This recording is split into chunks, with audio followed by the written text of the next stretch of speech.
How to block contacts on WhatsApp.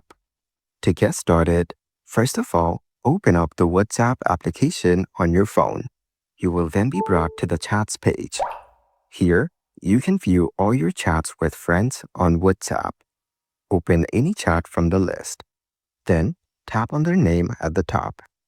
Here, you can view their contact info such as their name, number, as well as their WhatsApp profile picture. You can also manage other chat settings from here.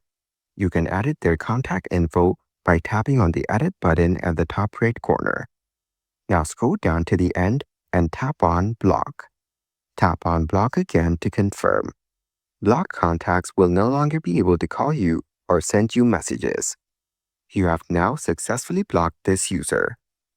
If you want to unblock them, then go back and tap on the Unblock option as shown. Following these steps, you can easily block contacts on WhatsApp.